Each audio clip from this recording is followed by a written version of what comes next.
إلهي نسألك بالاسم الأعظم وجاه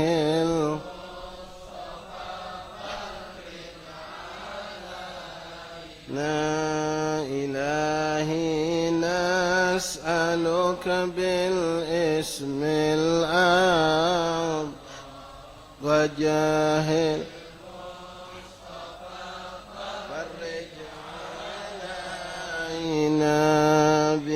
بسم الله مولانا ابتدينا ونحمده على نعمه فينا توسلنا به لأمر غياث الخلق رب العالمين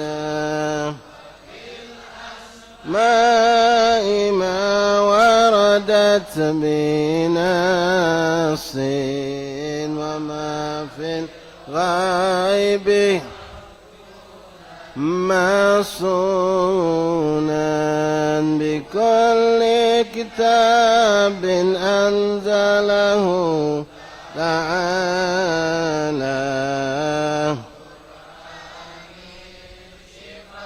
للمؤمنين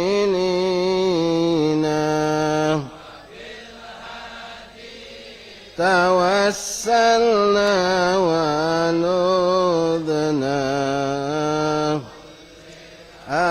أنبياء والمرسلين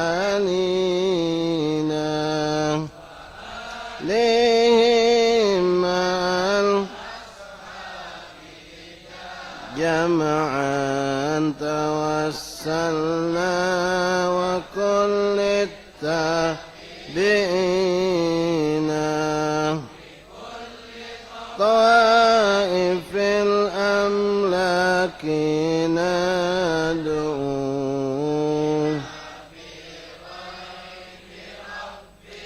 أجمعين بأمر الله طرا ليا والصالحين أغص بالقطب أجر وجيه الدين تاج العارفين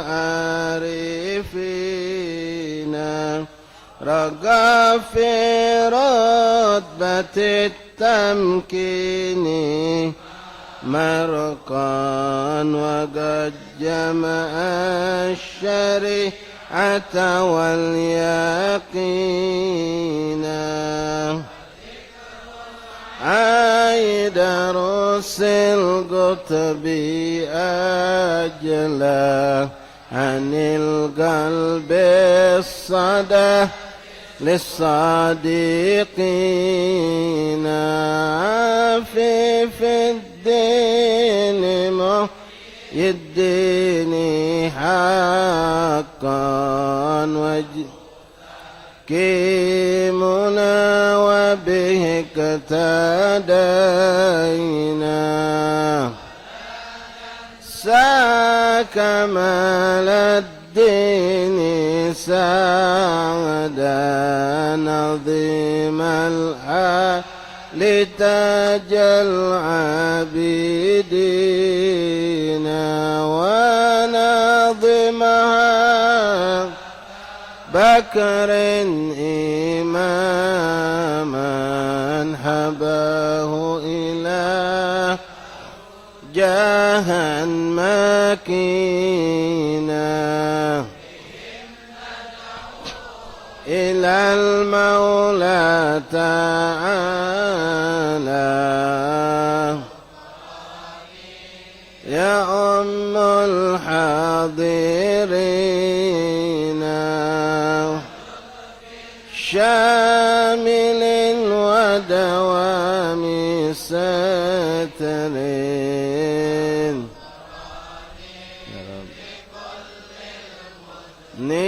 بنا ونختمها بتحسين عظيم بحول الله لا يقدر علينا وستر الله مسبول علينا وعين الله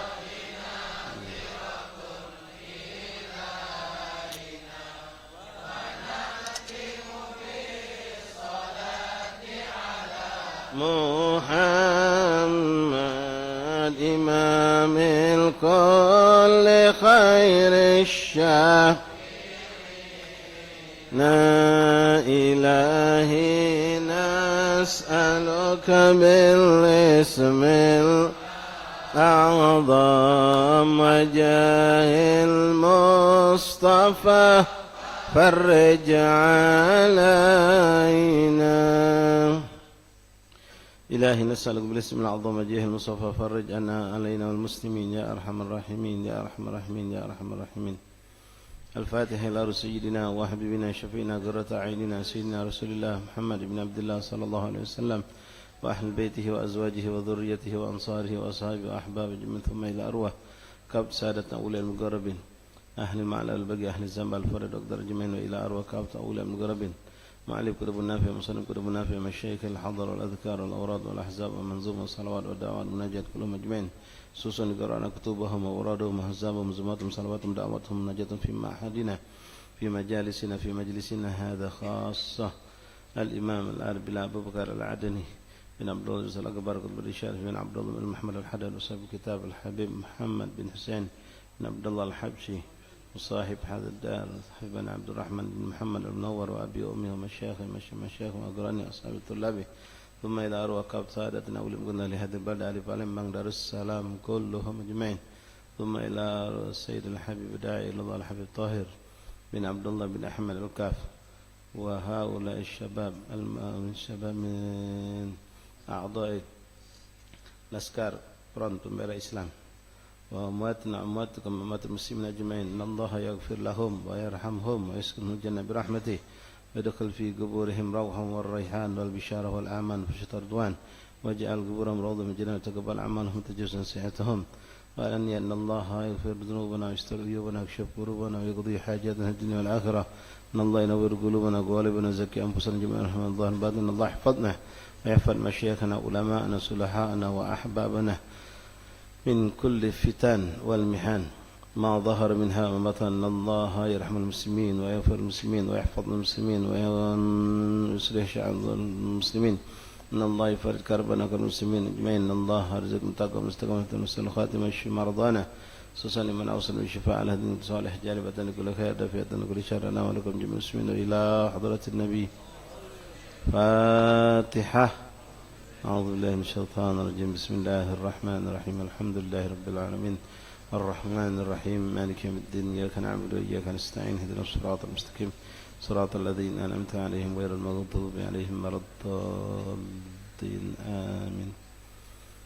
Bismillah, ikhwan yang ada di samping mungkin bisa masuk ke dalam bagian belakang ada kosong mungkin sekitar 5-6 orang bisa masuk. Yang dekat pintu masuk ke dalam.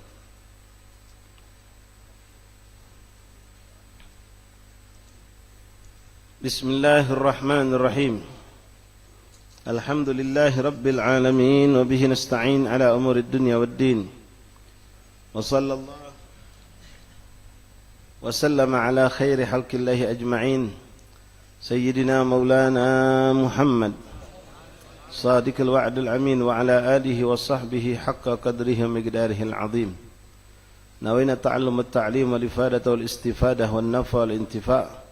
أتذكر التذكير الحث على التمسك بكتاب الله وسنة الرسل والدعاء إلى الهدى والدلالة على الخير ابتغاء مرضات الله وقربه وثوابه. اللهم أغننا بالعلم وزينا بالحلم وأكرمنا بالتقوى وجملنا بالعافية يا أرحم الراحمين. اللهم جملنا بالعافية والسلامة حققنا يا الله بالتقوى مع الاستقامة وأعدنا من مجيبة الندام يوم القيامة برحمتك يا أرحم الراحمين. اللهم يا حافظ احفظنا من كل فتان ما ظهر منها بطن اللهم سلمنا من كل فتن ما ظهر منها بطن اللهم ثبتنا على الحق والهدى اللهم أقبضنا على خير ملته برحمتك يا أرحم الراحمين صلى الله عليه وسلم محمد وآله وصحبه وسلم الحمد لله رب العالمين. معاشر الحبايب hubabat hadirin hadirat ikhwani akhwat rahimakumullah, jamaah majelis taklim Kampung Al-Munawwar di kediaman Al-Habib Al-Barakah Abdurrahman bin Muhammad Al-Munawwar. Alhamdulillah, thumma alhamdulillah, thumma alhamdulillah, lakal hamdu ya Rabbana, bersyukur kita kepada Allah Subhanahu wa taala yang mana di petang hari penuh berkah ini kita kembali dikumpulkan Allah Subhanahu wa taala di hari yang ke-22 daripada bulan Rabiul Tsani dalam sehat wal afiah, dalam ketenangan, ketentraman, ketenangan, kenyamanan kita rasakan bersama sehingga kita tidak ragu untuk keluar dari rumah dan kita pun dimudahkan Allah sampai kita ke tempat ini. Semoga Allah Subhanahu wa taala mencatat segala apa yang kita lakukan dan akan kita lakukan menjadi amal yang makbul di sisi Allah, dan semoga mudah-mudahan insyaallah berkat majlis ini Allah turunkan rahmat hissi wal ma'nawi pada umat Rasulullah SAW. Allah angkat bala musibah yang dialami oleh saudara-saudara kita dimanapun mereka berada, terutama ikhwan dan muslimun yang ada di Aceh, yang ada di Bukit Tinggi, ataupun yang ada di Garut, dan yang mengalami daripada kezaliman yang dirasakan oleh sebagian umat Islam atas orang-orang yang berbuat zalim. Semoga Allah SWT mengangkat semua bala dan musibah dan fitnah ini. Allah berikan keikhlasan, kesabaran atas segala musibah yang menimpa mereka, dan mudah-mudahan kita yang dijaga Allah dari musibah ini tetap dijaga Allah, dan mudah-mudahan kita tidak berat untuk selalu mendoakan mereka, dan insyaAllah mudah-mudahan tidaklah suatu musibah itu datang kepada seorang muslim kecuali Allah jadikan sebagai pelebur dosa dan untuk mengangkat derajat mereka. Amin, Allahumma amin ya rabbal alamin. Ma'asyiral habaib hubabat hadirin hadirat rahimakumullah. Alhamdulillah, maulid demi maulid telah kita lewati bersama, bahkan saat ini pun kita masih sering menghadiri acara maulid Nabi Muhammad SAW. Kurang lebih ya 45 hari mungkin kita tidak ketemu dalam majlis ini, libur dari awal ya tanggal 2 bulan Maulid kita kumpul terakhir di sini dalam rangkaian Maulid Nabi Muhammad SAW. Mudah-mudahan sekarang kita datang lagi ke majlis dengan semangat yang lebih besar dengan berkat maulid yang kita hadiri. Karena maulid yang kita hadiri semua membahas tentang Rasulullah, tentang akhlak Rasulullah, tentang kehidupan Rasulullah, tentang perjuangan Rasulullah. Semuanya berhubungan dengan Rasulullah. Sementara majelis ini pun sama ikhwan, majelis ini pun membahas ilmu Rasulullah. Artinya sebelum ada maulid kita sudah mengingat Rasulullah. Dan semua majelis-majelis taklim yang antum hadiri, majelis ilmu tafsirkah itu, tafsir Al-Quran, yang dibahas ilmu Rasulullah, pembahasan tafsir dari Rasulullah. Inti belajar ilmu tauhid selama ini, sekarang hadir lagi setelah maulid libur, maulid hadir ilmu tauhid. Tauhid dari mana kita pelajari? Tauhidnya siapa kita ikuti? Tauhidnya Rasulullah. Ilmu yang datang dari sumber tauhid dari Rasulullah. Begitupun ilmu fikih yang saat ini kita pelajari, ya kebetulan lagi pembahasan fikih, atau ilmu yang katakanlah tidak ada hubungan langsung dengan Rasulullah seakan-akan, beda dengan hadis. Kalau hadis sirah itu memang pembahasan tidak keluar dari Rasulullah langsung. Tapi jangan lupa yang kita baca ilmu fikih, yang antum pelajari ilmu tafsir, ilmu tauhid, ya apalagi itu pembahasan tentang ilmu-ilmu suluk seperti ilmu-ilmu tasawuf, itu semua sumbernya Rasulullah. Itu semua sumbernya adalah Rasulullah. Termasuk juga majelis zikir yang selain maulid yang mungkin kita sering hadiri, yang selama ini mungkin juga diliburkan karena adanya maulid. Mungkin rotib Baghdad, rotib At-Toska, Asmaul Husna, rotib Saman, atau apakah itu semua aslinya pada hakikatnya sumbernya adalah Rasulullah. Jadi tidak keluar, kita cuma pindah bentuk, pindah warna, tapi hakikatnya sama. Semuanya apa yang kita butuhkan sumbernya dari Rasulullah SAW. Nah mari ikhwan dengan semangat mengikuti Rasulullah. Jadi jangan sekedar kita pikirkan kita mengikuti sunnah Nabi saja. Ilmu yang antum pelajari, bagaimana cara berwudu yang baik, bagaimana cara solat yang baik, apa itu syaratnya, apa itu rukunnya solat, ibadah, puasa, zakat dan lain-lain, itu semua sumbernya Rasulullah. Artinya kita pun selalu mengingat Rasulullah SAW. Tidak mungkin tidak, pasti. Ya, mau madhab apakah antum pelajari? Mau madhab Syafi'i, Maliki, Hambali atau Imam Ahmad, semuanya sumber aslinya Rasulullah. Ya, bukan berarti kita lalu mengatakan lupakan Rasulullah, kita ngikut Syafi'i lalu Seakan-akan ini mentoknya bermuara kepada Imam Syafi'i. La, wallah. Tidak fikih itu bermuara kepada Imam Syafi'i, wala Imam Ahmad, wala Imam Malik, tapi muara akhir pada ujungnya ada kepada mereka sahabat Rasulullah. Sahabat ini semuanya kembali kepada Rasulullah sallallahu alaihi wasallam. Jadi madhab apapun dia yang menjalankan syariat ini yang benar adalah bersumber dari Rasulullah sallallahu alaihi wasallam. Taib ahbab rahimakumullah. Tanpa bukaan hari ini insyaallah kita ambil sedikit waktu untuk melanjutkan atau mengulangi pelajaran kita dari kitab Fathul Ilah bima yajibul abad li maulah. Kitab yang dikarang oleh Imam Al-Arabillah Al-Allamah Mufti Syafi'i Makkah Al-Mukarramah fi zamanih Al-Habib Muhammad bin Husain Al-Habsyi. Beliau hidup ya, sezaman dengan Ki Ahmad Al-Imam Syekh Ahmad Zaini Dahlan. Ahmad Zaini Dahlan Makkah. Beliau hidup sezaman dengan Habib Abu Bakar bin Abdullah Al-Attas. Dan beliau memiliki anak yang semuanya orang soleh dan orang besar. Di antara yang paling masyhur kita kenal Habib Ali bin Muhammad Al-Habsyi, pengarang kitab Maulid Simtud Duror yang selalu kita baca. Ya, beliau ini adalah abahnya Habib Ali Habsyi, pengarang kitab Fathul Ilah ini.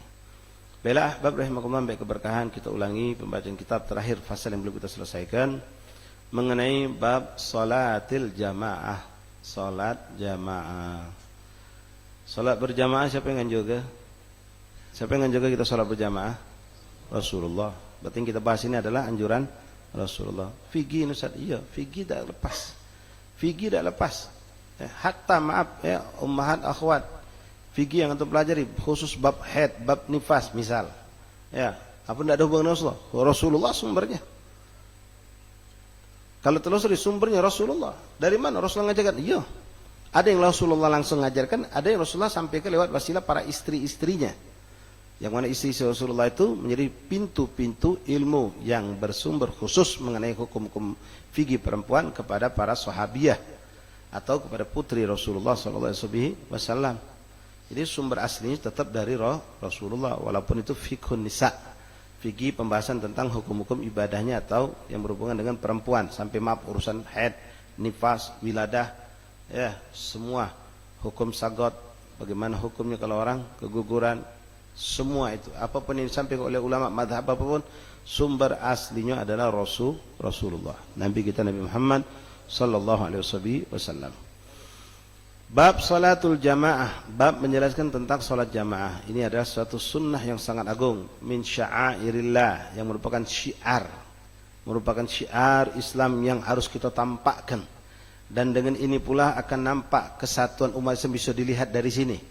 Kekuatan umat Islam bisa juga dilihat dari sini. Apa itu salat berjamaah? Kalau kita lihat satu kampung, itu masuk satu kampung, kebetulan nginep di rumah wa ente, pas main subuh kaget ente, Masya Allah 5 sop masjid ini, sesop ente yang 70 wongnya, Masya Allah 350, nunjukkan kita bisa baca langsung, Masya Allah, berarti wong komplek ini, wong kampung ini kompak, Islam berarti di sini kuat. Dengan apa lihat? Dengan salat berjamaah, berjamaah. Bahkan kita bisa berhusnuzon lebih, oh ini wong hati wong di kampung ini saling cinta. Kenapa? Ya karena mereka sanggup dan mau untuk duduk bersama-sama menjalankan ibadah salat berjamaah. Kalau ada sesuatu yang terbesit pada mereka kebencian atau sesuatu yang sifatnya buruk, bisa mencegah mereka untuk tidak datang ke musala atau masjid, tapi mereka datang. Bahkan kita saksikan lagi dari salat berjamaah itu bukan sekedar mereka salat lalu bubar, mereka pun doa bareng. Misal, ini juga menunjukkan suatu kebagusan keadaan yang sangat indah. Lebih lagi kalau kita saksikan mereka bermusafahah, misal salaman setelah salat.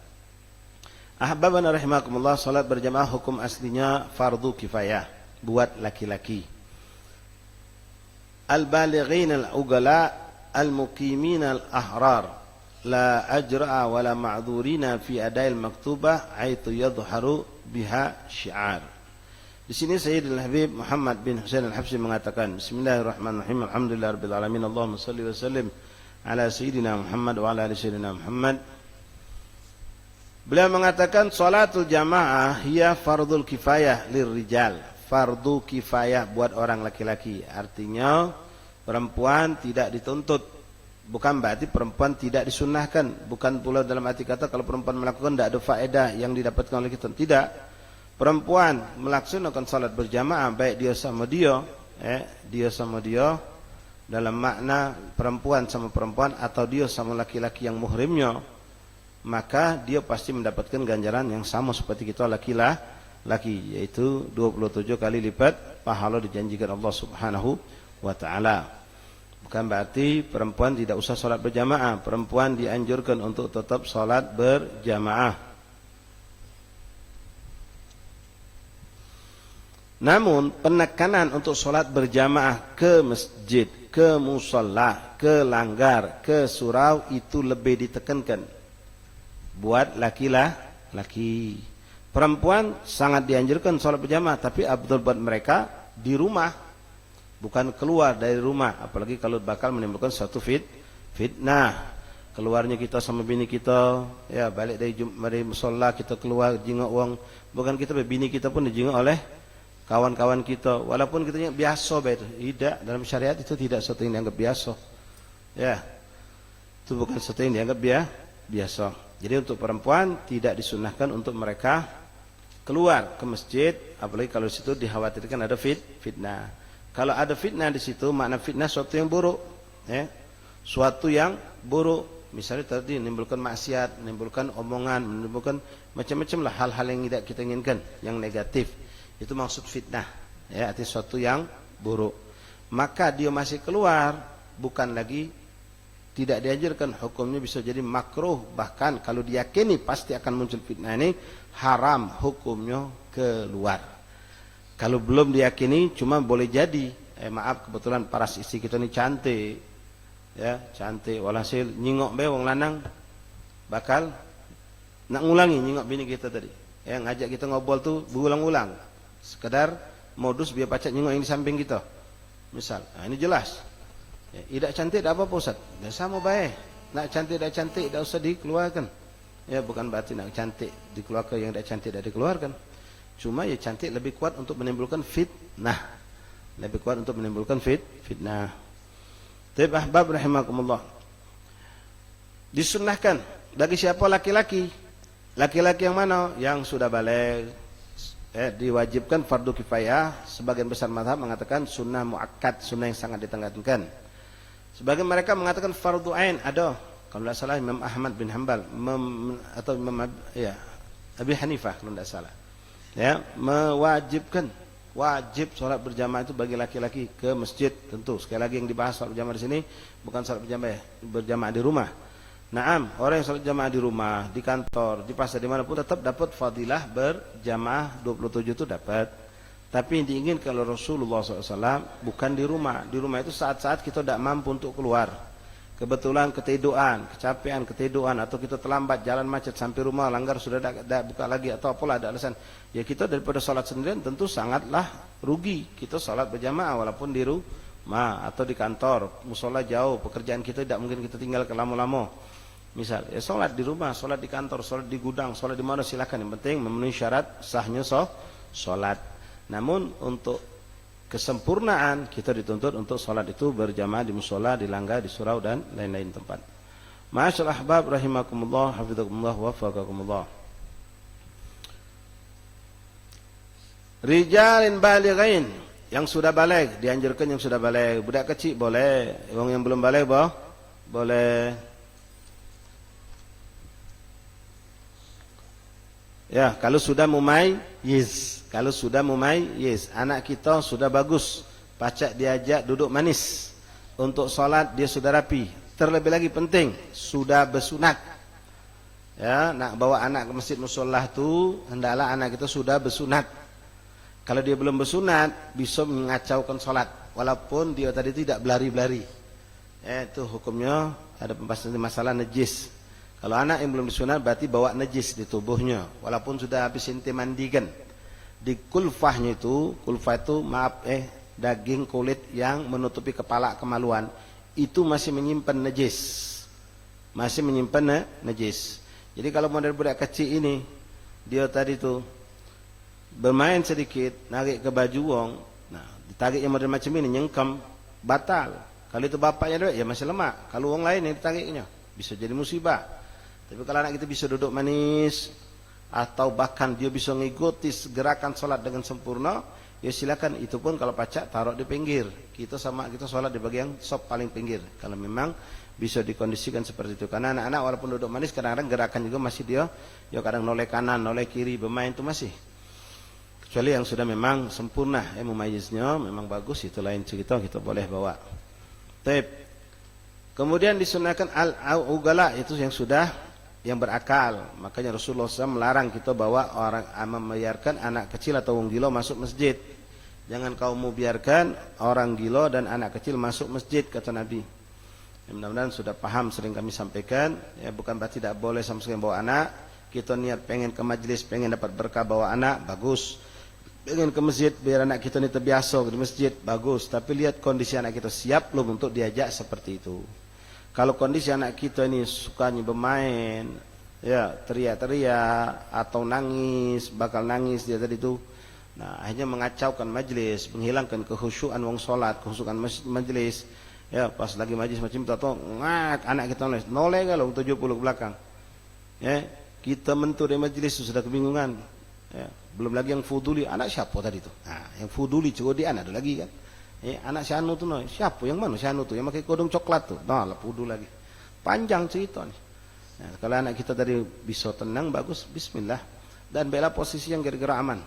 Ya, untuk bawa anak biar dapat berkat itu boleh-boleh saja. Tapi jangan sampai justru na'udzubillah bawa anak justru dapat kecelakaan karena banyak orang yang mencela atau menggerutuk karena anak kita tidak bisa kita jaga.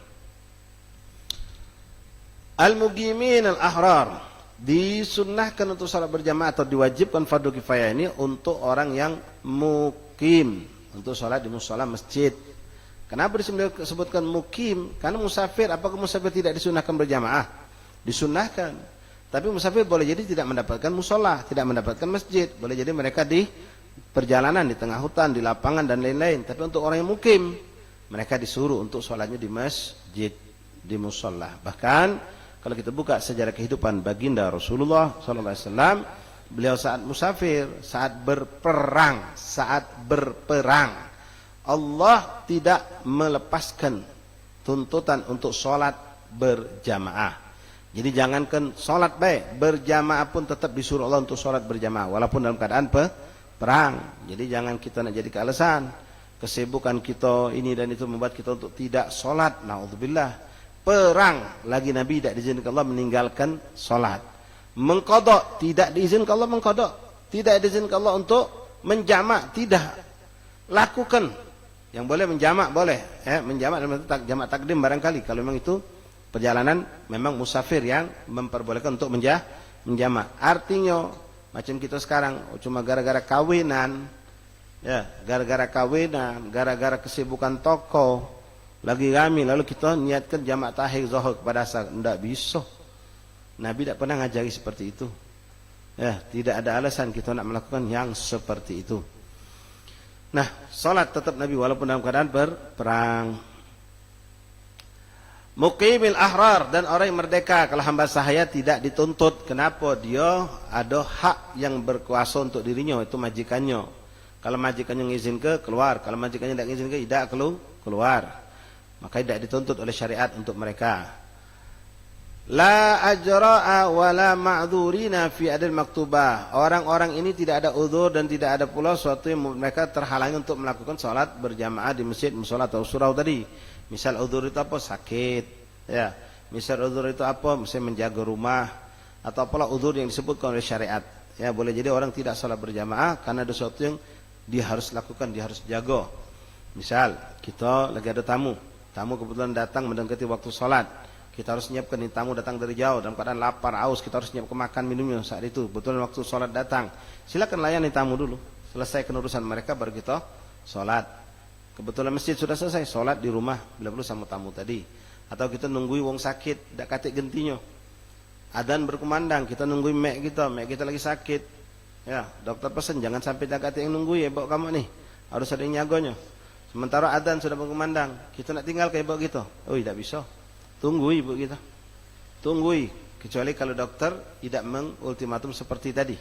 Umi kita pun dalam keadaan ya sakit tapi sadar, sehat. Dalam arti kata dia pacak ngomong, pacak manggil kalau dia butuh apa-apa.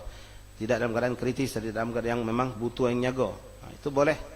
Nah, kita untuk karena kita nyago tadi, kita untuk tidak salat berjamaah ke musola ke masjid, tapi kita salat mungkin di kamar tempat kita jaga umi kita itulah kalau memungkinkan untuk berjamaah. Tapi tetaplah ikhwan dalam kondisi apapun jangan salat sendirian. Salatlah berjamaah, ya salatlah berjamaah. Ma'asyal ahbab rahimakumullah bidakumullah faqakumullah. Haitsu yadhharu biha syiar. Untuk apa salat berjamaah ini diantaranya di samping fadhail yang kita mendapatkan pahala yang berlipat ganda, kita mendapatkan kecintaan Allah karena menjalankan sunnah Nabi, kedekatan kepada Rasul pun kita dapatkan, bahkan di Rasulullah SAW memberikan kabar gembira buat kita untuk orang yang menjalankan sunnah Rasul akan digandengkan duduk dekat Rasulullah. Ya, sering kita dengar hadisnya kan, man ahya sunnati faqad ahabbani. Nabi ngakui kalau kita cinta sama beliau. Siapa yang menghidupkan sunnahku berarti itu orang cinta sama aku, kata Nabi. Man ahya sunnati kana ma'i fil jannah. Siapa yang menghidupkan sunnahku maka itu orang akan bersamaku di surga. Berarti ini ada satu kabar gembira, kita akan wafat husnul khotimah. Kita akan mencicipi, merasakan kenikmatan surga, bahkan bukan sembarang surga, tapi dekat dengan Rasulullah sallallahu alaihi wasallam. Ma'asyal ahbab rahimakumullah, hafizakumullah, wafaqakumullah. La ilaha illallah. Wa syurutul imam sab'a. Orang untuk menjadi imam itu ada 7 syaratnya. Ini kita ulangi lagi ya, karena sudah hampir 2 bulan kita tidak belajar. Pertama Islam, jelas tidak mungkin kita bermakmum kepada orang yang bukan muslim, karena bukan muslim tidak mungkin sah salatnya. Wa tamyiz, sudah memayyiz. Sini tidak beliau katakan syarat imam itu baligh. Syarat imam tidak harus baligh. Ada kita punya anak kebetulan Masya Allah umur baru 10 tahun. Karena dididik, diajarkan, dia sudah ngerti istinja, cebok, bersih, rapi, berwuduk, tahu cara wuduk yang sempurna dengan niatnya. Kemudian sholat pun dia sudah bisa kita didik dengan baik. Umur 10 tahun baru, mumayyiz sudah dia, atau 9 tahun kata kelah. Lalu umiknya di rumah nyari gewang sholat.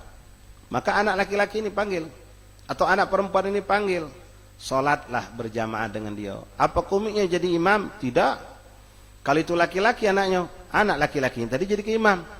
Kalau syarat sudah mengatakan ini budak sholatnya sudah sah, walaupun 9 tahun, walaupun 10 tahun, jadikan dia imam sholat. Kalau memang sholatnya kita yakini sudah sah secara syariat, artinya syaratnya memenuhi, rukunnya memenuhi. Begitupun kalau perempuan, kebetulan perempuan ibunya boleh jadi imam, anaknya pun jadi imam juga boleh. Tinggal siapa yang lebih abdul dalam arti kata kefasihannya.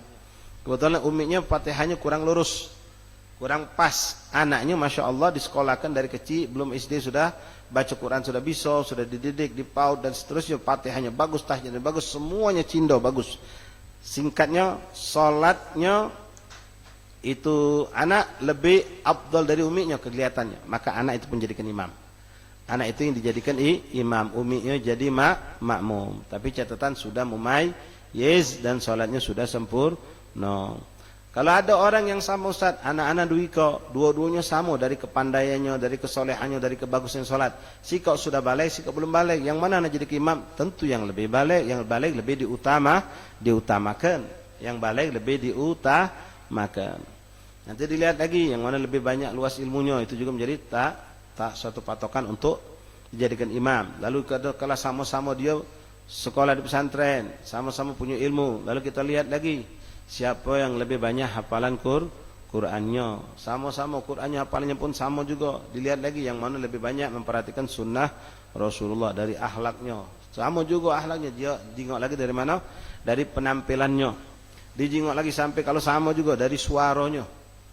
Wahakada, sampai nanti dari umurnya pun jadi suatu standar untuk dijadikan imam. Jadi bukan suatu kesalahan kalau kita dapatkan ya, ada anak-anak kita mondok di pesantren tahfidz Quran, mereka sudah mulai hafal Quran, walaupun mereka belum balik, dijadikan imam sholat itu boleh-boleh baik.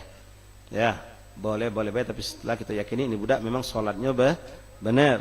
Karena maaf, ikhwani rahimakumullah, banyak juga anak-anak kita yang kita didikkan, masukkan dari umur dia baru SD kelas 2, kelas 3, masuk rumah tahfidz Quran, sudah hafal ini, hafal itu, tapi fikih tidak ngerti sama sekali.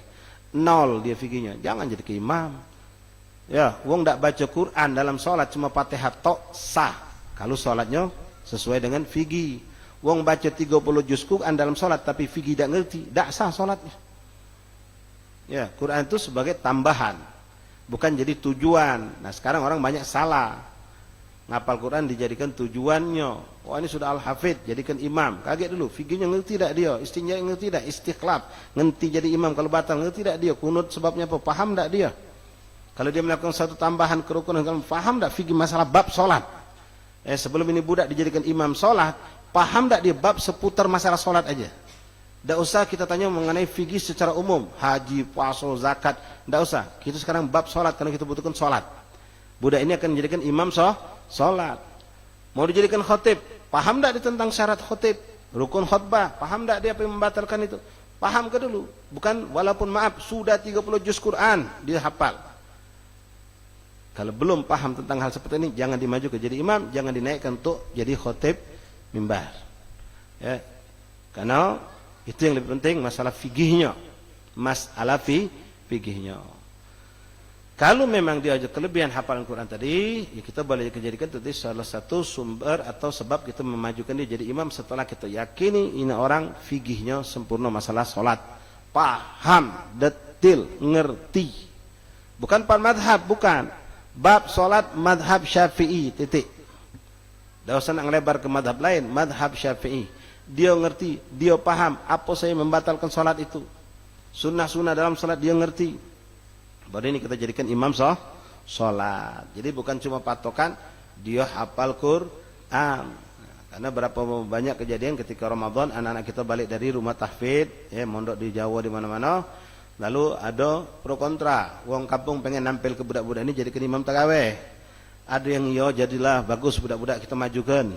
Ada yang ngomong, tidak usah lah, budak masih budak. Ya semua itu bisa dimusyawarahkan. Niat kita apa, tujuan kita apa. Oke, sudah, pengen budak nih kita majukan biar berani. Ya sebenarnya kalau cuma untuk itu baik, kurang tepat. Karena sholat, kita ini bukan latihan sholat nian. Ya, bukan latihan sholat nian. Nah, penting, kata kalau oke, bolehlah nak dimajukan biar bisa jadi imam ke depan. Masalah fikihnya sudah paham belum? Kalau belum ngerti masalah fikih, kaget dulu. Walaupun kamu maaf sudah hafal, jangan ke 3 juz. 30 juz Quran lah. Jadi makmum. Biarlah Habib ini benah, wa ini yang jadi imam. Dia cuma hafal wadduha sampai ke bawah. Wadduha An-Nas cuma hafal. Tapi dia duduk nih sama kiai bertahun-tahun dulu. Jadi wong imam sholatullah belasan tahun, bahkan puluhan tahun. Paham tentang fikih. Kamu 30 juz jadi makmumnya. Ini cuma hafal 30 surat. Atau dari wadduha ke bawah tadi, sampai An-Nas. Itulah yang dihafalkan. Dia lebih pantas jadi imam. Kenapa? Dia paham fikihnya, dia paham hukum untuk jadi imam itu paham dia. Pengalamannya juga ada. Nah, lain kalau budak-budak tadi, Allahumma dia juga paham fikih, ngerti fikih. Alhamdulillah dia sudah hafal sekian juz Quran. Bismillah, jadikan. Ya, apalagi dia punya suara yang indah, memang disunnahkan. Kita juga ngerasa lebih nikmat sholat ketika diimami oleh orang yang bacaannya indah, makhrajnya bagus, bacaan Qur'annya pun panjang, nikmat kita. Memang itu salah satu yang disunnahkan.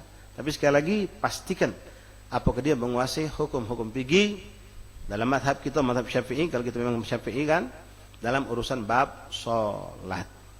Kalau sudah diyakini ini orang memang punya kelebihan di situ, kemampuan, bismillah kita jadikan dia imam. Tidak apa-apa habaib, ya budak balik pesantren. Walaupun belum jadi ustaz, bawa apa 5 juz misalnya belum selesai, tidak apa-apa. Ya mungkin bertahap, jangan segera ke 20 rakaat galau-galau ke dia. Unjuk dia 5 kali, habis mundur ganti ke orang lain. Ya, atau suruh dia mimpin jadi imam, witir dulu, latih ke. Kalau sekedar memang nak ngelatih mental budak biar dia biasa maju ke depan. Juk witir, atau mungkin 8 rakaat terakhir kalau kita memang sholat 20 rakaat. 12 rakaat pertama biarkan wong lamu jadi imam, bertahap wahakadha. Taib masyaallah habaib hubabat hadirin hadirat ikhwan rahimakumullah. Tamyiz, jadi tidak harus seorang imam itu baligh. Wa alla yakunu ummiyan, hendaklah dia paham. Anak ummi sini bukan tak baca maca, tak baca nulis, tapi paham. Jangan wong tidak paham hukum dijadikan imam, ya. Allah banyak ikhwan, kadang-kadang wong yang tidak paham hukum dijadikan imam. Ketika kamu belajar, lalu kamu ngerti, kamu pengen tegur. Tak berani kita ngomong, wong lama itu. Pas kita nunjuk tahu, jangan ke langsung ke dia. Wong lain ngomong, aku tak berani wong itu. Kamu be langsung ke wong itu. Dia wong tua yang dilanggar itulah. Tapi kalau kesalahan itu fatal, yang bisa dikategorikan tidak sah sholatnya, wajib disampaikan. Wajib disampaikan. Misal dia salah dalam bacaan suratul Fatihah atau bahkan takbiratul ihram, rukun-rukun ini kalau salah, udah boleh dibiarkan. Tidak boleh kita kata, dah salah biarlah dak lemak kaki jadi ribut. Terus kita semain itu sebelakang dia. Ya, tidak ribut tapi kelebu. Ya, bocor halus tenggelam atau telep, nah hilang. Ya, mending kita ribut teriak ke bocor, ribut kan dikit, apa-apa. Wong cepat nampelnya, ada ribut dikit. Ya, tidak harus sampai ribut. Ya, kalau yang dinasihati ditegur di lapang dado, ya alhamdulillah. Karena banyak, kadang-kadang orang sholat yang memang dia sudah terbiasa dari dulu. Sampai bacaan itu salah pun sudah akrab di telinga wong dan wong tidak tahu kalau dia itu salah. Ya, mau takbir Allahu Akbar. Panjang mana boleh. Allahu Akbar. Ya. Walau ya. Ihdinas siratal mustaqim, siratal. Padahal siratal mustaqim dibaca mustaqim. Ghairil maghdu, dot dibacanya ghairil maghdu dengan dal. An'amta alaihim dibacanya sama dengan kalau an'amta alaihim, no. Siratal ladzi dibacanya siratal ladzi. Ini salah fatal. Fatihahnya tidak sah. Kalau Fatihah tidak sah kita tetap belakang dia sholat jadi makmum, cuma gara-gara dak lemak kaki tersinggung, dak lemak kaki dia dak lemak, ya dak lemak sampai di akhirat dak lemak kita. Ngapo? Kita jangkau sholat kita ada atau dak lemak akhirnya dak kati nol. Ngapo dak sah? Karena syarat berjamaah hendaklah makmum ini sholat di belakang imam yang sah sholatnya. Kalau kita sudah tahu ini imam tidak sah, maka tidak boleh kita sholat di belakangnya. Kalau kita tidak tahu lalu ketahuan di tengah jalan sedang sholat baru tahu. Misal pas takbir kita tidak tahu nih sholat nih, Allahu Akbar, kita baru masuk. Kita takbir Allahu Akbar, dengar imamnya macam Bismillahirrahmanirrahim. Betul. Misal, ya kita sudah takbir ini, sebelumnya kita tidak tahu. Ya niat mufarokoh bisa ke diri. Ya, atau model ihdinas syiratal mustaqim. Nah, di syat ini di sininya enggak lah. Apalah kesalahan itu di tengah jalan kita tahu dan kita pastikan memang ini salah, mufarokoh. Tapi kalau sudah tahu ini salah, tetap kita sholat di belakangnya, ya tidak bisa. Ya, sama seperti yang kita tahu, ini orang pas yang tidak sholat nyingok, bolong sewetnya, kejingoan warna kulitnya. Ya, kalau bolong dia pakai celana sontok panjang, tidak jadi masalah. Ini kejingoan kulit pahanya, berarti auratnya terbuka. Ente mau sholat, ya jangan, tidak boleh jadi kedimam ini. Kalau memang kita dewean sama dia ketemu cuma berdua baik tepak alapu kawan kita terus jul ngapo kau matal sholat aku bukan matal ke kau tu belum sholat ngapo sewet kau tu bolong.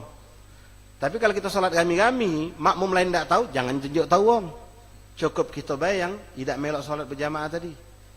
Nah, kalau orang lain tidak tahu atau kita lihat ada najis, benar-benar kita ada najis tengok di badannya di pakaiannya imam ini di depan kita kebetulan kita di belakang imam, maka jangan melok. Dari awal kita tidak bisa ikut sama dia, Ustaz, mana Ustaz, namun tidak baca lagi belakang 10 sop.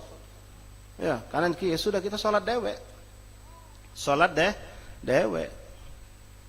Bukan sholat ecek-ecek, bukan. Ya, sholat dewek nih ya.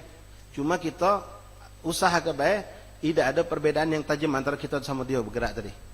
Artinya usahakan imam ini rukuk baru kita rukuk, tapi kita tidak melok dia. Nah, nanti kalau memang kita punya semangat, pas lihat ada orang sholat lagi yang baru datang, kita ulangi lagi sholat kita untuk dapat fadilah berjamaah. Wahakada. Taib ahbab ikhwan rahimakumullah, hafizakumullah, faqakumullah. Wala ma'muman, dan janganlah dia masih dalam posisi makmum kita jadi ke imam, itu insyaallah tidak terjadi ya. Wala mashkukan fihi, dan tidak boleh juga kalau kita ragu tentang ini imam. Ya, ragu, misal kita ini masuk suatu masjid yang mana masjid itu tuh kita dengar uangnya beda dengan kita lah. Ya, kalau Fatihah tidak pakai Bismillahirrahmanirrahim. Nah, kita ragu. Kalau ragu tinggalkan. Sebelum melok sholat tidak usah. Sebelum melok sholat itu tidak usah melok sholat ente. Tapi lain beda kalau pas tadi kejadian kita sudah kepalang masuk, baru tahu. Misal tadi contoh lagi sholat, atau lihat orang itu ada najis, ada bolong. Ya, kita niat mufarokoh. Tapi kalau tahu sebelumnya sudah tahu ini orang tidak sah sholat, maka kita jangan salat sama dia. Nah, begitupun untuk orang yang beda paham sama kita. Mereka tidak pakai bismillahirrahmanirrahim. Kita yakin ini wong salatnya tidak pakai bismillahirrahmanirrahim, bukan disirknya, bukan. Ya, anak barusan tadi ngobrol sama salah satu sahib yang betul dia kerja di Muhammadiyah, rumah sakit. Ya, di kuliah di situ, dia bilang Ustaz wong sana tidak pakai bismillah tapi disirknya. Anak tahu benar. Ya, artinya imam-imam di Muhammadiyah itu menurut keterangan kitabnya sahib tadi, di situ mereka tidak pakai bismillahirrahmanirrahim, tapi disirknya. Dia baca, cuma disir atau sir. Artinya dia pelan kenya, macam kalau kita baca a'udzubillahi minasyaitonirrajim. Kita kan pelan kan? Nah, bismillahirrahmanirrahim kita kuat ke. Nah, kalau mereka bismillah pun pelan ke sama dia. Tapi kalau kita yakin ini orang benar-benar tidak pakai bismillah, maka tidak usah sholat di belakangnya.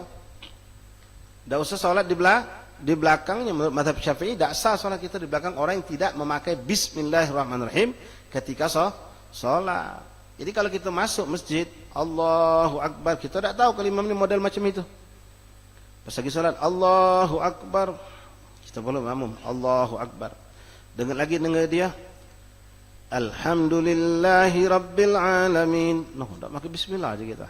Nah, macam ini keraguan itu ada, tapi bisa kita tepiskan langsung. Mungkin dia baca sir. Selesai masalah.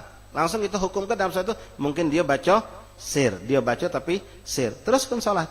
Sampai selesai, sah sholat inti. Yang penting habis sholat jangan nanyo.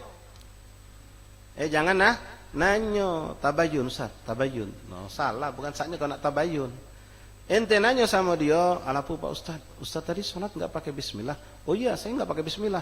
Di sir ke apa? Tidak, saya tidak pakai sir. Tidak pakai bismillah. Sudah, apa yang terjadi? Sholat lagi ente. Ente harus sholat lagi. Ini bukan ngakali hukum, tapi syariat mengatur memang demikian. Jika kita tidak tahu kejelasan ini batal atau tidak, ada kemungkinan bisa katakan ini orang sah sholatnya karena dia sir, maka boleh kita ambil pendapat itu. Wah, ini mungkin sir sholatnya.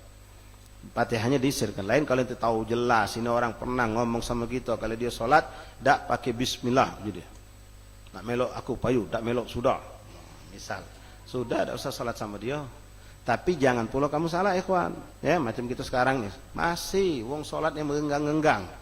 Ya, cuma kalau kita nak ajak bebantahan, pinterlah dia. Kau juga di Mekah sana. Nah, ujungnya di situ. Kau juga Mekah sana. Kau juga punya parabola. Aku maku. Wih, sombong nih. Ya. Mekah, Madinah jadikan dalil. Ya kita alhamdulillah Palembang nih, subhanallah, zona hijau. Nikmat. Ya, bukan kita nak tantang tenteng hadapi musibah, nak jagoan lawan Covid, bukan. Ya fadlullah kita duduk seperti ini sudah berbulan-bulan, sehat walafiat, nambah sehat, nambah segar lagi ada. Ya, Maulud Arba'in kemarin hadir itu kamu. Ya, sehat nambah sehat, tiap hari makan lemak. Iya kan? Yang takut Covid be kesian enggak dapat dia. Ya, sehat. Jengok kau masih ada kan kemarin datang. Ya sehat aku. Ya, ada tuh tidak pun absen deh. Nah, cuma kalau majlis segala absen. Karena majlis tak kati. Wallahu alam. Ya, tidak boleh suuzon ya. Baik. Semacam itu kadang-kadang ya. Nah, jadi ikhwan rahimakumullah, hafizakumullah, wafaqakumullah. Jadi kalau kita ada keraguan itu kita muncul di tengah sholat yang model cak tadi, ya sudah terus kebaik. Tapi kalau sebelumnya sholat ada ragu, pastikan dulu. Jangan kita masuk lalu kita di dalamnya ada ragu, kita akan dipermainkan oleh syaitan. La ilaha illallah Muhammadur Rasulullah sallallahu alaihi wasallam. Ma'asyarul habaib babat hadirin hadirat rahimakumullah. La masykukan fihi wa alla ya'lam ma'mun butlan. Jangan juga kita ragu dengan imam ini. Kalau imam itu kita ragu kita nih ragu. Sebelum kita jadikan dia imam, kita ragu. Nah, kita jangan, mending kita tidak usah salat sama dia kalau ragu. Balik tadi, ketika dia tahu ini orang grup ini salatnya tidak pakai bismillah, atau ya mereka ini salatnya pas nanti masuk masjid, lihat mereka berenggang. Ya, sedangkan kita lihat, wallah ini syahidnya baru ikhwan kita nyaksikan. Bingung kita manusia sekarang ini. Salat asar, jaga jarak. Sudah habis main asar ada jenazah. Salat jenazah kami itu. Apa yang terjadi? Tidak nyago jaga. Berapat-rapat galau. Besok tahlil diundang datang galau, duduk macam inilah. Tahlil sejam kadang-kadang duduk tuh. Dari sebelum mulai tahlil lah duduk lah rapat. Ini syahid tuh, anak bukan ngomong baru anak hadir ini. Dulu kan cerita, sudah cerita lama itu. Ini cerita baru lagi macam itu. Duduk rapet, tapi ngadep Allah tadi ketakutan. Tak boleh rapet jadi. Giliran tahlil duduk rapet. Cak macam cara kita nah Habib, ada orang datang balik, geser lagi. Dengkul ketemu dengkul. Biasa bae, aman nyaman bae. Giliran giliran salat tadi yang cuma hitungan 5 menit sampai 7 menit, jaga jarak. Kalau kita yang apa sudah kita dekat Covid lagi sudah alhamdulillah. Ayo dak lu jengok Mekah sana. Nah Mekah lagi jadi kita. Iya. Kau sekarang di Mekah aja nih, kau di Mekah apa di Palembang? Ya, kita kan di Palembang sudah Palembang zona hijau alhamdulillah. Walhasil. Nah, balik cerita tadi ikhwan. Ketika kamu lihat ada orang yang tidak sama mazhab sama kita, dia sholat tidak pakai bismillahirrahmanirrahim, atau kelompok orang yang sholat tadi masih nak berenggang, kita tidak nerima hati ini. Ya ini sunnah Rasul ditinggalkan. Mereka ini bukan karena apa, jadilah buktinya kenyataannya. Gila naik mobil rapet segala macam kata. Giliran sholat baik cak petakuan itu. Giliran sholat baik petakuan, masya Allah. Nah, kita datang ngomongan, mau lagi sholat, jangan kamu langsung, biarlah dia kita komat sholat. Jangan, tidak boleh itu. Di satu masjid bikin 2 kelompok sholat berjamaah itu tidak boleh. Ya, tidak boleh. Selesai ke dulu mereka, baru kita komat. Tapi tidak lemah begitu gitu jingoknya nunggu di belakang. Tidak usah tidak kelamaan. Kalau memang kamu di mobil, ya tunggulah di mobil. Sampai selesai assalamualaikum warahmatullahi wabarakatuh, baru keluar di mobil. Ya kalau kita di motor, ya mungkin kita ke belakang tajdidul wudu dulu. Ya tajdid dulu, wudu dulu. Atau kalau memang nunggunya, tunggu dia, tidak apa-apa di belakang. Kalau dia nanya, ngapa kamu tidak sholat sama kami? Kami biasa rapet pak. Ya, kami biasa rapet. Bapak berenggang. Jadi minta maaf, bapak cowok bapak, kami cowok kami. Ya, kita jelas kayak itu, nerima baik dan nerima sudah. Ya, itu baik. Tapi ikhwan rahimakumullah. Jadi jangan kamu bikin sholat berjamaah bareng, ya. Oh itu dia dapat pakai bismillah, kita pakai bismillah. Dia kita. Pakai dalil pula, lana amalana walakum a'malukum. Benar dalil itu, tapi ada caronyo, ya. Ada caronyo. Selesaikan dulu mereka, baru kita sholat. Nah, beda lain lagi ikhwan. Lain kalau kita lihat ada wong masbuk. Ada wong masbuk misal, ya. Ada wong sholat masbuk. Tegak, assalamualaikum warahmatullahi wabarakatuh. Tegak, 10. Masih semayang ini kan. Kita bikin lagi jamaah, tidak apa-apa. Tidak nunggu mereka ini sisa 10 ini selesai dulu baru kita qomat. Tidak. Boleh kita bikin dewek. Boleh. Atau kita lihat ada juga orang. Dia tadi itu sebenarnya makmum dari kelompok pertama. Lalu ada orang melok ke dia jadikan imam. Nah kita bikin lagi, kita nak gabung sama dia. Boleh. Tapi kita ngerasa rugi nih, tidak darurat nih. Aku punya kawan. Lepas fadilah takbiratul ihram bersama imam. Dia dewek dia ini juga adalah makmum yang telat, bukan makmum yang bagus. Lalu dijadikan imam karena dia terlambat tadi kan. Nah, kita bangun dewek salat tidak apa-apa, cuma jarak jauh kan. Nak lebih afdal tunggu ke juga selesai, baru kita salat. Itu yang paling afdalnya. Ma'asyal ahbab ikhwan rahimakumullah hafizakumullah faqakumullah. La ilaha illallah Muhammad Rasulullah sallallahu alaihi wasallam. Salat imamih wa alla ya'lam al-ma'mum butlan salat imamih, dalam makmum tidak tahu kalau imam itu batal salatnya. Bi hadatsin, dengan adanya hadas. Apa yang membatalkan wudu itu namanya hadas, ya. Kalau kita tahu imam ini batal dengan adanya hadas atau adanya najis yang jatuh ke tubuhnya, ke pakaiannya atau ada di tempat salatnya yang nempel ke tubuh pakaiannya, maka kita niat mufaraqah. Kalau tahunya sebelum salat. Tapi kalau tahunya di saat sedang sholat niat mufaraqah. Tapi kalau tahu sebelum sholat, maka kita jangan sholat sama dia, ya macam orang yang bermadhab lain, madhab Maliki misalnya baik. Ini kebetulan baik, dia ini masya Allah belajar di luar. Cuma sayang, kadang-kadang kita sayangkan dan nasihat berikhwan sekalian yang mondok, yang pengen belajar di luar atau punya ponaan dan lain-lain atau anak yang pengen mondok di luar negeri silahkan. Tapi tolong arahkan kalau bisa mereka ngambil juga madhab Syafi'i. Jadi baliknya tidak ada ngacaukan keadaan umat yang di sini.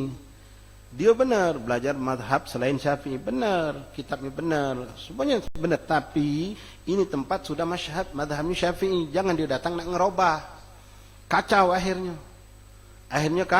Kacau. Itu yang pernah kami sampaikan kepada antum sekalian. Dia salah satu kelebihan Al-Habibul Barakal Syekh Habib Muhammad bin Abbas Al-Maliki, sampai gelar beliau pun keluarganya dari dulu Habib Maliki, Abu Ya Al-Maliki itu. Ya Al-Maliki karena beliau itu tokoh-tokoh ulama madhab Maliki. Tapi dengan takdir Allah ketika yang datang belajar sama beliau itu kebanyakan dari Asia Tenggara, Indonesia, Singapura, Thailand. Dia tahu beliau ini semua adalah madhab Syafi'i yang datang kepada beliau dikirimkan Allah ini. Beliau ajarkan madhab Syafi'i dan beliau carikan teman-teman beliau di Mekah itu yang tokoh-tokoh ulama Syafi'i. Tolong ajar ke murid aku. Bukan beliau paksa kau untuk berubah madhab. Tidak. Apakah kita ada dapatkan seorang daripada keluarga Habib Muhammad Maliki balik berubah madhab? Tidak ada. Semua tetap yang depan mata kita guru kita Habib Umar Abdul Aziz, Habib Hamid, Habib Muhammad, Ustaz Nagib, Ustaz Allah yarham, Habib Thohir Allah yarham, semuanya tidak berubah. Nah lebih parah lagi hati-hati naudzubillah min dzalik kalau sampai naudzubillah min dzalik berubah akidah. Ini lebih mengerikan lagi ya. Jadi hati-hati. Ketika anak kita nak mondok ke mana, dapat beasiswa Ustaz, ada yang nawari beasiswa. Ke mana? Apa pesantrennya di luar negeri itu? Apa kuliahnya? Siapa syekhnya? Pelajari, cari tahu. Kalau kita yakin akidahnya Asy'ariyah juga ahli sunnah wal jamaah, bismillah. Lalu tekankan wanti-wanti, jangan kau berubah madhab.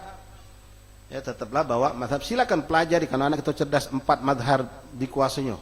Silakan, tapi balik sebarkan madhab Syafi'i. Kuatkan apa yang sudah kita dapat dari dulu. Nah ini masalahnya gini.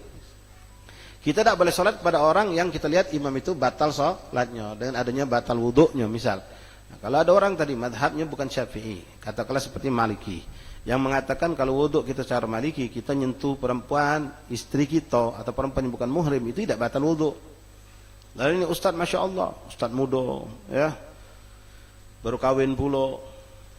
Jadi pas dia nak keluar ke masjid sudah rapi, sudah punya wuduk, nah istri tercinta salaman depan pintu, Masya Allah bulak balik ya. Kita nih nengok, oh Ustadz dah dengan lagi sampai ke masjid adzan maju jadi imam, kira-kira mana lah kita. Noh tadi kan salaman bininya itu tuh, iya bininya tadi salaman bulak balik pula, ngapa jadi imam nih, batal kan wuduknya. Nah, kacau dah, kacau. Pas kita tegur, Pak Ustadz minta maaf, kan Ustadz tadi batal. Tidak, saya tidak batal wuduk saya, tadi kan salaman sama istri. Oh itu madhab saya tidak batal. Nah, kacau akhirnya, kacau. Wah itu contoh satu ya. Jadi yang macam itu mana? Ya kita tidak bisa sholat di belakang dia, tidak bisa. Kenapa? Menurut mazhab Syafi'i orang ini batal sholatnya, wuduknya batal dan tidak sah untuk sholat. La ilaha illallah Muhammad Rasulullah SAW. Dan contoh lain banyak. Betulan kamu mujtahidan ikhtala'a fi qiblah, ikhtalafa fi qiblah wa alla talzamu i'adat kafaqid at-tahurain wa alla yaktadi rajulun bil mar'ah. Wallahu a'lam. Tip ya, tidak boleh seorang laki-laki berimamkan kepada perempuan atau perempuan berimamkan kepada banci berimam kepada perempuan. Tip, wallahu a'lam. Insyaallah kita lanjut lagi pada Senin yang akan datang melanjutkan pelajaran kita dari kitab Fathul Ilani insyaallah. Ya Sayyidi ya Rasulullah ya man lahul indallah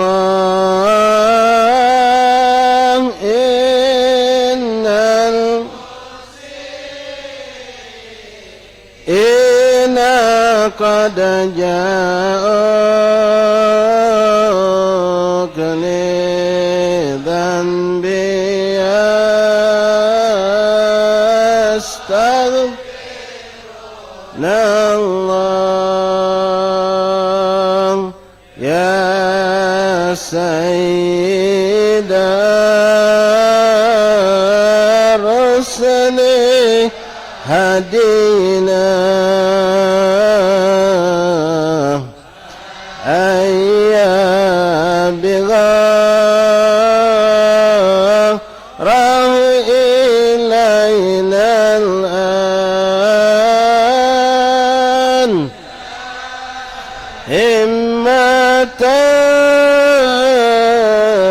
السادة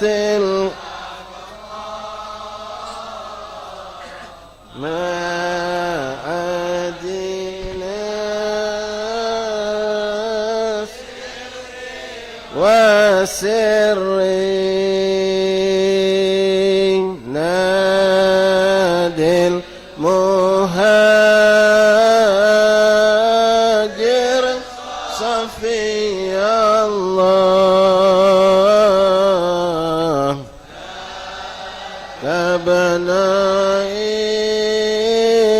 عيسى أبا سداد ثم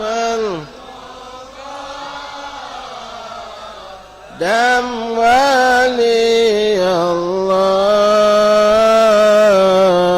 غوث الورى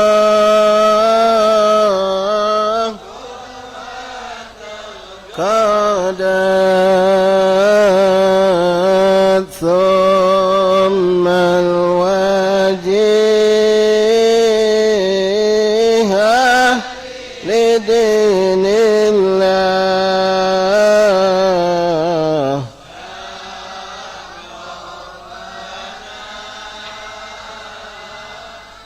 خارق العادات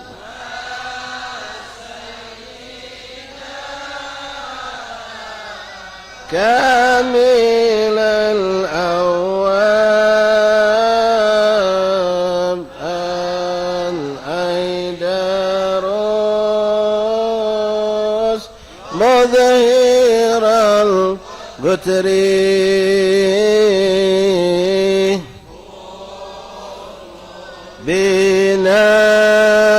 بنا وكشف عنا يا سادتي هذه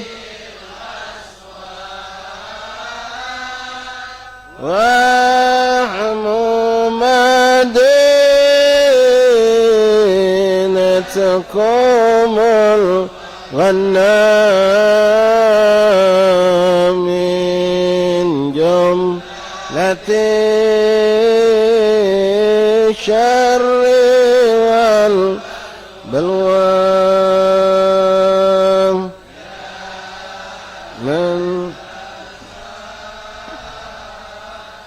والنسب الأسنى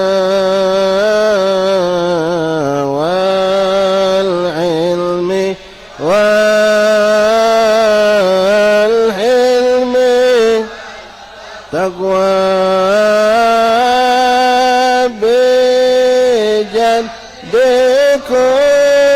بجدكم وبكم تنجاب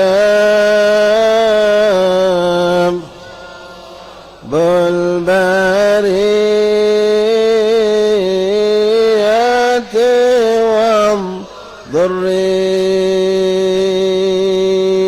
والذرية سيدي يا رسول يا من له